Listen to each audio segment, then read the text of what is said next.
بسم اللہ الرحمن الرحیم فالعدل خروجہ عن صیغتہ الاصلیۃ تحقیقا، چنانچہ عدل اسم کا نکلنا ہے اپنے اصلی صیغے سے تحقیقی طور پر۔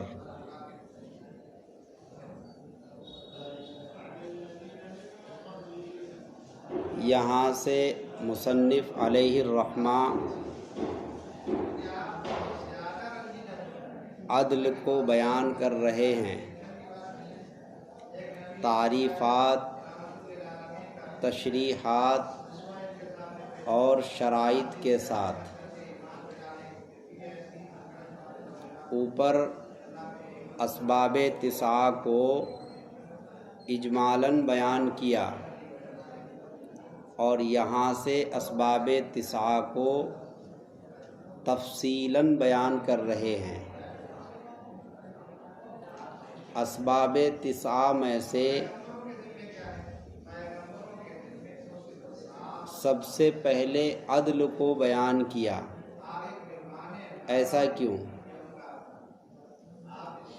اس کا جواب یہ ہے کہ چونکہ مصنف نے اجمال میں عدل کو مقدم کیا تھا، اسی لیے تفصیل میں بھی مصنف نے عدل کو مقدم کر دیا تاکہ اجمال اور تفصیل کے درمیان مطابقت ہو جائے۔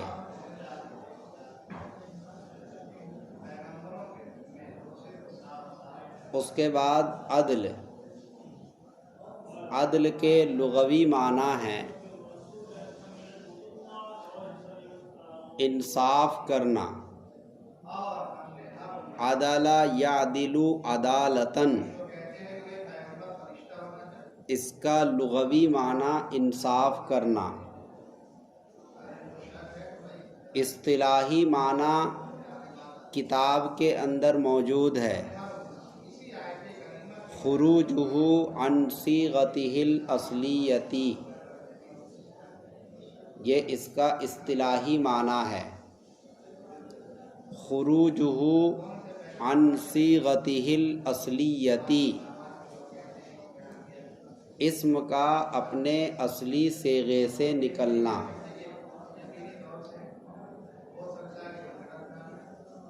اعتراض یہ ہوتا ہے کہ عدل متکلم کی صفت ہے اور خروج یہ لفظ کی صفت ہے، ان دونوں کے درمیان تباین ہے، دونوں کے درمیان تباین کی نسبت ہے خروج اور عدل کے درمیان، لہذا خروج کا حمل عدل پر کیسے ہوگا؟ بات سمجھ میں آ رہی کہ نہیں؟ عدل یہ کس کی صفت ہے؟ متکلم کی، اور خروج کس کی صفت ہے؟ لفظ کی، اور دونوں کے درمیان تباین ہے، تو پھر خروج کا حمل عدل پر کیسے ہوگا؟ اس کا جواب یہ ہے کہ یہاں پر عدل معدول کے معنی میں ہے۔ کس کے معنی میں؟ عدل یہاں پر معدول کے معنی میں ہے، اور معدول اسم کی صفت ہے، لہذا اب خروج کا حمل معدول پر ہو جائے گا۔ آئی بات سمجھ میں؟ اس کے بعد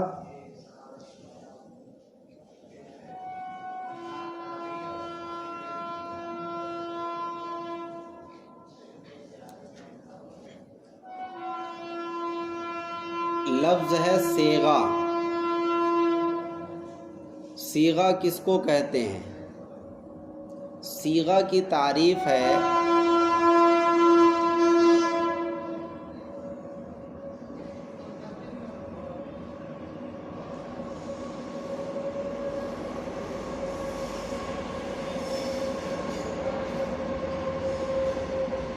مادہ موضوعہ میں حرکات و سکنات کو ترتیب دینے کے بعد جو ہیئت حاصل ہوتی ہے اس کو صیغہ کہتے ہیں۔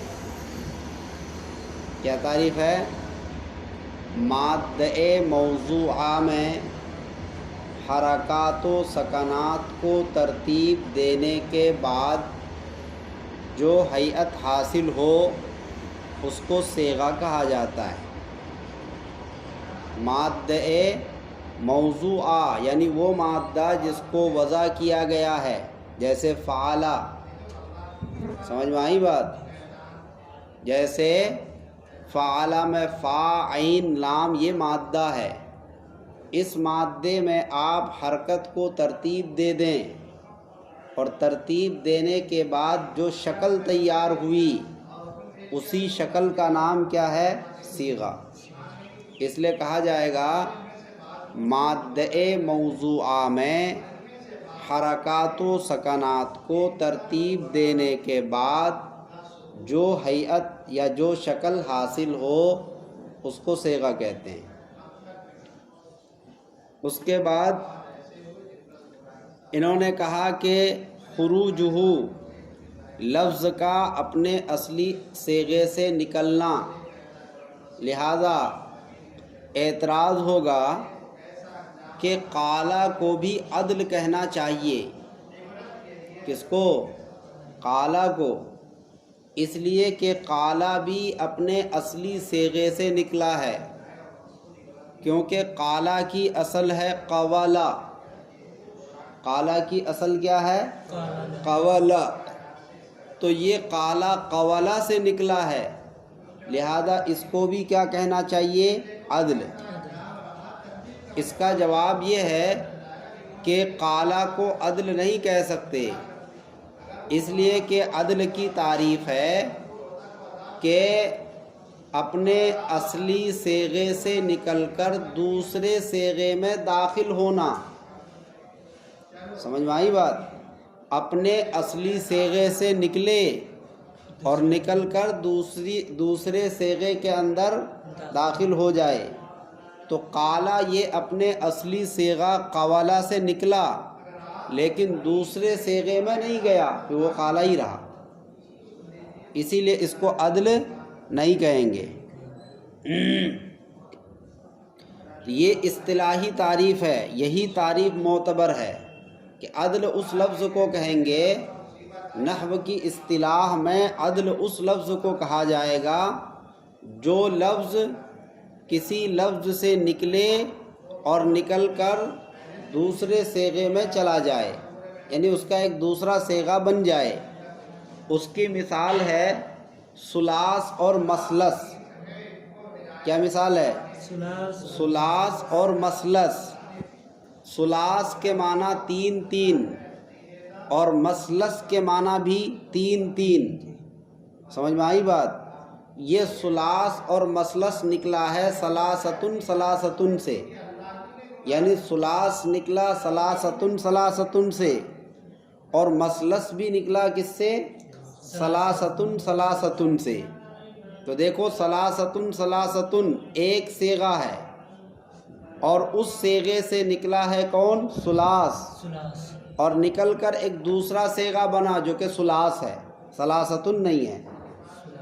تو اپنے اصلی صیغے سے نکل کر دوسرے صیغے میں داخل ہو جائے، یعنی اس کا دوسرا صیغہ بن جائے۔ بات سمجھ میں آئی؟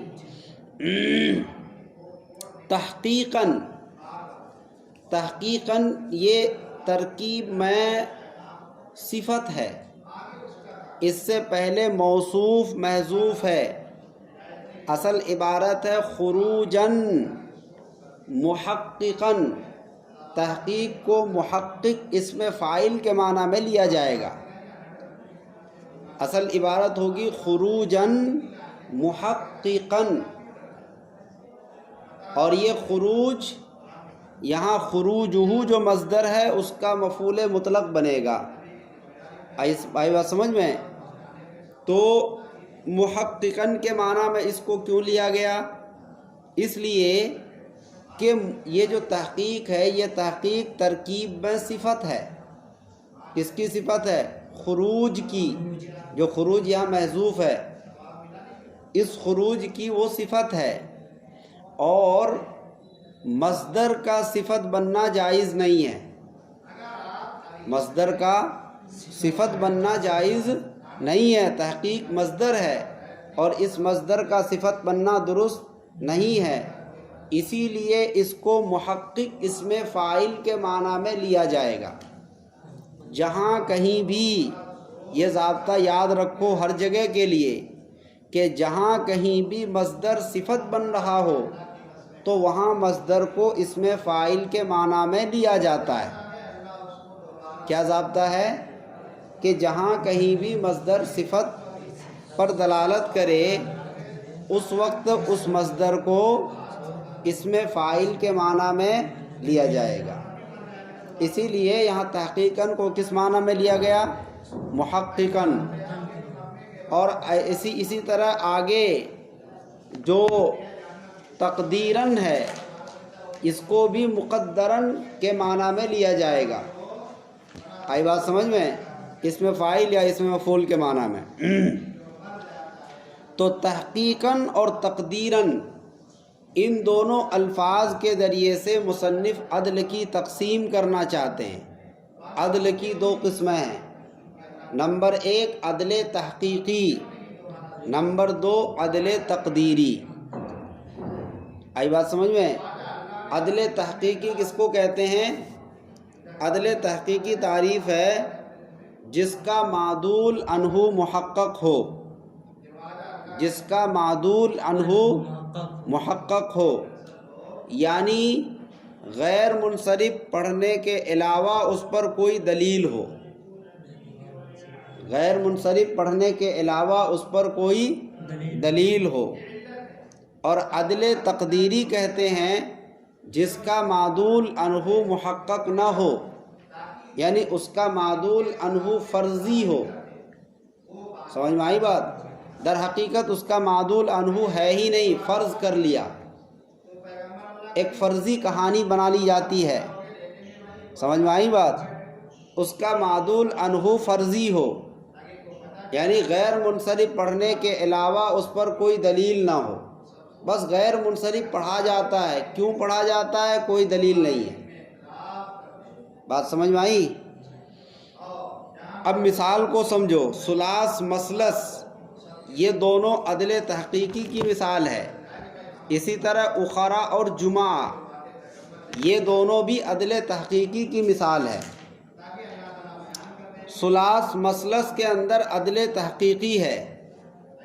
عدل تحقیقی کے لیے ضروری ہے کہ اس کا معدول عنہ ہو. تو ثلاث کا معدول عنہ ہے ثلاثتن ثلاثتن. سمجھ میں آئی بات؟ تو اب پوچھا جائے گا کہ اس کا معدول عنہ ثلاثتن ثلاثتن کیوں ہے؟ دلیل بتاؤ. تو دلیل یہ دی جائے گی کہ چونکہ ثلاث کے اندر معنی میں تکرار ہے. ثلاث کے معنی ہے تین تین. ثلاث کے کیا معنی؟ تین تین. معنی کے اندر تکرار ہے، اور معنی کا تکرار لفظ کے تکرار پر دلالت کرتا ہے. معنی کا تکرار لفظ کے مکرر ہونے پر دلالت کرتا ہے. تو جب یہاں معنی میں تین تین ڈبل معنی ہے تو اس کا جو معدول عنہ ہوگا وہ بھی ڈبل ہوگا، ثلاثتن ثلاثتن. آئی بات سمجھ میں؟ اسی طرح مثلث کے اندر ہے. مثلث کے معنی بھی کیا ہے؟ تین تین. معنی میں تکرار ہے اور معنی کا تکرار لفظ کے تکرار پر دلالت کرتا ہے، لہذا یہ بھی معدول ہوگا کس سے؟ ثلاثتن ثلاثتن سے. آئی بات سمجھ میں؟ یہ دلیل ہو گئی. اس کے بعد آگے ہے اخر. اخر یہ اخرا کی جمع ہے. اخرا جو مؤنث اسم تفضیل ہے اسی کی جمع ہے. اخرا بروزن فعلا مؤنث، اس کی جمع ہے اخر. اس کا مطلب یہ کہ یہ اسم تفضیل ہے. کیا ہے یہ؟ اسم تفضیل، اور یہ اخر معدول ہے الآخر یا آخرو من سے. کس سے نکلا ہے؟ معدول کا مطلب سمجھ رہے ہو؟ معدول کا مطلب نکلنا. یہ اخر نکلا ہے کس سے؟ الآخر سے نکلا یا پھر آخرو من سے نکلا ہے. اب اس پر دلیل بتاؤ، دلیل کیا ہے؟ دلیل یہ ہے کہ اخر اسم تفضیل ہے، اور اسم تفضیل کا استعمال 3 طریقے سے ہوتا ہے. یا تو اسم تفضیل من کے ساتھ استعمال ہوگا، یا لام کے ساتھ استعمال ہوگا، یا اضافت کے ساتھ استعمال ہوگا. سمجھ میں آئی بات؟ جیسے زید افضل من عمر، یا افضل اسم تفضیل کا استعمال من کے ساتھ ہوا. اور کبھی کبھی لام کے ساتھ استعمال ہوتا ہے، جیسے زید الافضل، یا افضل اسم تفضیل الف لام کے ساتھ استعمال ہوا. اور کبھی اضافت کے ساتھ، جیسے زید افضل القومی، افضل اسم تفضیل کی اضافت ہو گئی کس کی طرف؟ قوم کی طرف. آئی بات سمجھ میں؟ تو اسم تفضیل کا استعمال 3 طریقوں میں سے کسی ایک طریقے سے ہوتا ہے، اور یہاں پر ہم دیکھ رہے ہیں کہ تینوں طریقوں میں سے کوئی طریقہ نظر نہیں آ رہا ہے. سمجھ میں آئی بات؟ تو ہم مان لیں گے کہ یہ الآخر یعنی اسم تفضیل الف لام والا یا اسم تفضیل منیہ، اس سے یہ معدول ہے. بات سمجھ میں آ رہی کہ نہیں آ رہی؟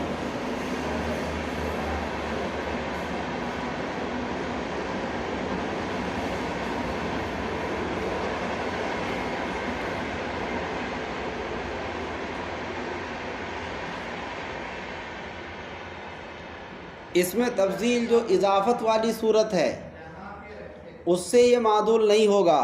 یعنی آخر القوم جو اضافت والی صورت ہے، اس اخر کو اس آخر القوم سے معدول نہیں مانا جائے گا. کیوں؟ اضافت والی صورت سے معدول اس لیے نہیں مانا جاتا کیونکہ قاعدہ یہ ہے کہ جب اسم تفضیل کے یا کسی کے مضاف الیہ کو حذف کر دیا جائے، کسی جگہ مضاف الیہ کو کیا کیا جائے؟ حذف کر دیا جائے، تو اس کے عوض میں 3 حالتیں ہوتی ہیں. یا تو اس کے عوض میں تنوین آتی ہے، جیسے حین اذن. سمجھ میں آئی بات؟ حین اذن کا مضاف الیہ اذ کانا قضا ہے. اصل میں عبارت ہے حین مضاف، اذ کانا قضا مضاف الیہ. اذ کانا قضا کو حذف کر دیا، اس کے عوض میں تنوین لائے، تو عبارت کیا ہو گئی؟ حین اذن. تو جب مضاف الیہ کو حذف کیا جائے تو کبھی اس کے عوض میں تنوین لاتے ہیں. تو یہاں اخر میں تنوین نہیں ہے کیونکہ اس کا مضاف الیہ تو ہے نہیں، تو تنوین ہونی چاہیے، یہاں تنوین نہیں ہے. دوسری صورت یہ ہے کہ اس کے عوض میں اس اسم تفضیل اس مضاف کو مبنی قرار دیا جاتا ہے، جیسے قبلو بعدو. قبلو کا مضاف الیہ جب حذف ہو جائے گا تو وہ کیا ہو جائے گا؟ مبنی ہو جائے گا. آئی بات سمجھ میں؟ ایسے ہی یہاں پر جب اس کا مضاف الیہ حذف ہو گیا تو اخر کو مبنی ہونا چاہیے، لیکن یہ مبنی نہیں ہے، معرب ہے. پتہ چلا کہ وہ بھی نہیں ہے. تیسری صورت یہ ہے کہ جب مضاف الیہ کو حذف کیا جاتا ہے تو اس کے عوض میں مضاف کو مکرر لاتے ہیں. اس کے عوض میں مضاف کو کیا لاتے ہیں؟ مکرر. جیسے عبارت ہے یا تیمو تیم عدین. دیکھو تیم ڈبل آ گیا جو کہ مضاف ہے. تیم کیا ہے؟ مضاف. اس کو ڈبل لے کر آ گئے. کیوں لے کر آئے؟ کیونکہ اس کا مضاف الیہ عدی ہے، اس کو حذف کر دیا گیا، اسی وجہ سے تیم مضاف کو ڈبل لے کر آئے. تو یہاں ان تینوں صورتوں میں سے کوئی بھی صورت نہیں ہے. نہ اخر پر مضاف الیہ کے حذف کی وجہ سے تنوین لائی گئی ہے، نہ ہی یہاں پر اس کو مبنی قرار دیا گیا ہے، نہ ہی یہاں پر اس کے عوض میں مضاف کو مکرر لایا گیا ہے. جب تینوں صورتوں میں سے کوئی صورت نہیں ہے تو اس میں تفضیل مضاف والی صورت ختم ہو گئی.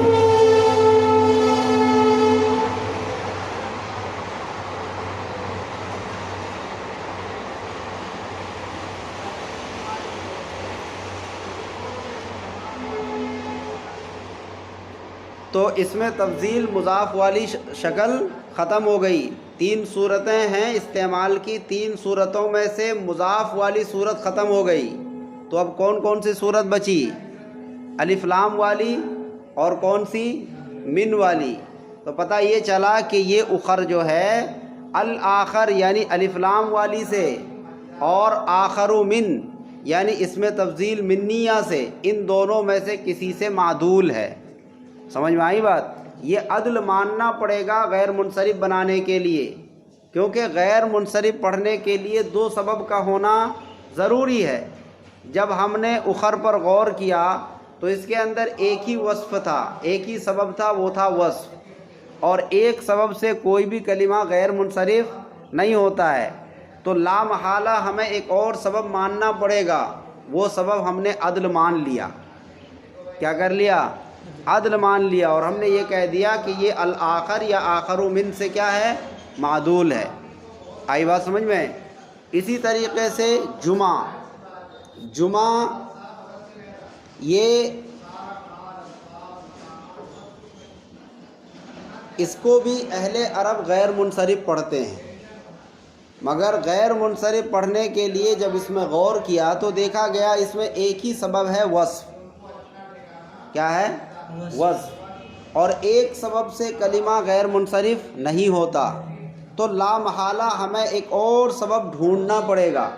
تو ہم نے تلاش کیا، تو تلاش کر کے ہم نے اس کے اندر عدل مان لیا. سمجھ میں آئی بات؟ کیونکہ اس کو معرفہ نہیں مان سکتے، تانیث نہیں مان سکتے، عجمہ نہیں مان سکتے، جمع نہیں مان سکتے. سمجھ میں آئی بات؟ الف و نون زائدتان نہیں مان سکتے، کیونکہ الف و نون زائدتان بھی اس میں نہیں ہے. کوئی صورت نہیں مان سکتے. تو ایک ہی شکل بچی کہ اس کو کیا مان لیا جائے؟ عدل مان لیا جائے. جب عدل مانا گیا تو ہم نے اس میں غور کیا تو یہ دیکھا کہ دیکھو جمعو یہ صیغہ صفت ہے اور اس میں تفضیل مؤنث کی جمع ہے. یہ اس میں تفضیل، اگر اس میں تفضیل صفتی ہو، قاعدہ یہ ہے کہ اگر اس میں تفضیل صفت کے معنی میں ہو تو اس کی جمع آتی ہے فعل کے وزن پر. قاعدہ کیا ہے کہ اگر اس میں تفضیل صفتی ہو یعنی صفت کے معنی میں ہو تو اس وقت اس کی جمع آتی ہے فعل کے وزن پر. جیسے احمر اس میں تفضیل ہے اور احمر کے معنی ہے سرخ، اس میں صفت ہے، یہ صفتی معنی ہے، لہذا اس کی جمع آئے گی حمر کے وزن پر. کس کے وزن پر؟ حمر کے وزن پر. اور یہ جمعو فعل کے وزن پر نہیں ہے. سمجھ میں آئی بات؟ اسی طریقے سے اگر اس میں تفضیل ذاتی ہو یعنی اس میں تفضیل کے اندر ذاتی معنی ہو، صفتی معنی نہ ہو، تو اس کی جمع آتی ہے جماع یا جماعات کے وزن پر، فعالہ یا فعالات کے وزن پر. کس وزن پر؟ فعالہ یا فعالات کے وزن پر. اب ہم نے جب یہاں دیکھا تو یہ جمعو ان میں سے کسی سے نہیں ہے. جمعو نہ تو حمرن کے وزن پر ہے، حمرن کے وزن پر اس کو جمعن ہونا چاہیے، لیکن یہ کیا ہے؟ جمعو. اور جماع اگر اس کو اس میں تفضیل سے مان لیا جائے، اس میں تفضیل ذاتی سے مانا جائے، اجمعو سے، کس سے مانا جائے؟ اجمعو سے. اور اجمعو کا جمع، اس کے اجمعو کی جمع مان لیا جائے تو پھر اس کو جماع کے وزن پر ہونا چاہیے. یا کس وزن پر ہونا چاہیے؟ جماعات کے وزن پر. جیسے اس کی مثال ہے صحرا کی جمع صحارا یا صحاراوات. صحرا کی جمع کیا ہے؟ صحارا، جنگل، اس میں ذاتی ہے، لہذا اس کی جمع صحارا یا صحاراوات آتی ہے. تو اگر اس میں تفضیل ذاتی مان لیا جائے چونکہ یہ اجمعو سے نکلا ہے، سمجھ میں آئی بات؟ تو اب جب اجمعو سے ہے تو اس کی جمع یا تو جماعہ ہونا چاہیے یا جماعات کے وزن پر ہونا چاہیے، ان میں سے نہیں ہے، یا اس کی جمع فعلن کے وزن پر ہونا چاہیے جیسے حمرن، ان میں سے بھی نہیں ہے۔ جب ان میں سے کسی سے نہیں ہے تو ہم نے مان لیا کہ انہی میں سے کسی سے نکلا ہے، یعنی فعلن سے نکلا، سمجھ میں آئی بات، یا پھر جماعہ سے نکلا یا پھر جماعات سے نکلا، یعنی ہم نے مان لیا کہ ان میں سے کسی سے نکلا ہے، مانا ہے، بس فرض کر لیا ہے، سمجھ میں آئی بات، چاہے حقیقت میں نکلا ہو یا نہ نکلا ہو، لیکن ہم نے مان لیا کہ یہ انہی میں سے کسی سے نکلا ہے۔ جب ان میں سے کسی سے نکلا تو نکلنے کی وجہ سے اس کے اندر عدل کا معنی پایا گیا۔ کیا معنی پایا گیا؟ عدل کا۔ تو اب دو اسباب ہو گئے، ایک سبب ہو گیا وصف اور ایک سبب کیا ہو گیا؟ عدل۔ لہذا عدل اور وصف کی وجہ سے اس کو غیر منصرف پڑھنا درست ہو گیا۔ آئی بات سمجھ میں؟ اس کے بعد آگے ہے تقدیراً، عدل تقدیری۔ دوسری قسم کیا تھی؟ عدل تقدیری۔ عدل تقدیری کس کو کہتے ہیں؟ کہ جس پر غیر منصرف پڑھے جانے کے علاوہ کوئی دلیل نہ ہو، جس کا معدول عنہ محقق نہ ہو بلکہ فرضی ہو۔ جیسے اس کی مثال ہے عمر۔ عمر یہ غیر منصرف ہے، یعنی اہل عرب اس کو غیر منصرف پڑھتے ہیں۔ ہم نے جب اس پر غور کیا تو اس میں ایک ہی سبب ملا، اور وہ سبب ہے علم، اور ایک سبب کی وجہ سے کلمہ غیر منصرف نہیں ہوتا، تو لا محالہ ایک اور سبب ماننا پڑے گا۔ تو اسباب تسعہ میں سے ہم نے غور کیا کہ بھئی وصف ہو جائے تو وصف نہیں ہے، تانیث ہو جائے تانیث نہیں ہے، معرفہ ہو جائے تو یہ تو علم ہے ہی، جمع ہو جائے جمع نہیں ہے۔ سمجھ میں آئی بات؟ تمام پر ہم نے غور کیا تو کوئی نہیں ملا، صرف ایک ملا عدل۔ ملا نہیں، ہم نے مان لیا۔ کیا کر لیا؟ ہم نے مان لیا کہ یہ عدل ہے، اور عمر یہ نکلا ہے عامر سے۔ کس سے نکلا؟ یہ ہم نے مانا ہے، بس فرض کر لیا ہے، کوئی ضروری نہیں کہ یہ عامر ہی سے نکلا ہو، بس ہم نے اپنی طرف سے فرض کر لیا کہ یہ عامر سے نکل کر کیا بنا؟ عمر۔ آئی بات سمجھ میں؟ تو عدل تحقیقی اور عدل تقدیری میں یہی فرق ہے کہ عدل تحقیقی میں معدول اور عدل دونوں فرضی ہوتے ہیں، عدل تقدیری کے اندر معدول اور عدل دونوں فرضی ہوتے ہیں، معدول بھی فرضی اور عدل بھی کیا ہے؟ فرضی۔ جیسے عمر عامر سے نکلا تو عامر سے نکلنا یہ فرضی ہے، کوئی حقیقی نہیں ہے، اور خود عمر کا نکلنا ہم نے جو مانا ہے یہ بھی ہم نے فرضی ہی مانا ہے، تو اس میں دونوں فرضی ہیں۔ لیکن عدل تحقیقی کے اندر عدل فرضی ہے لیکن معدول فرضی نہیں ہے۔ عدل تحقیقی کے اندر عدل تو فرضی ہے لیکن معدول فرضی نہیں ہے۔ یہی فرق ہے عدل تحقیقی اور تقدیری میں۔ اگر کوئی آپ سے سوال کرے کہ بتاؤ عدل تحقیقی اور عدل تقدیری میں فرق کیا ہے، تو آپ ان سے کہیں کہ عدل تحقیقی کے اندر معدول تو محقق ہوتا ہے، حقیقی ہوتا ہے، لیکن اس کا عدل جو ہوتا ہے وہ فرضی ہوتا ہے، اور عدل تقدیری کے اندر معدول اور عدل دونوں فرضی ہوتے ہیں۔ اس کے اندر دونوں فرضی، معدول اور عدل، اس کے اندر معدول فرضی نہیں ہے لیکن عدل کیا ہے؟ فرضی ہے۔ یہ فرق ہے دونوں کے اندر۔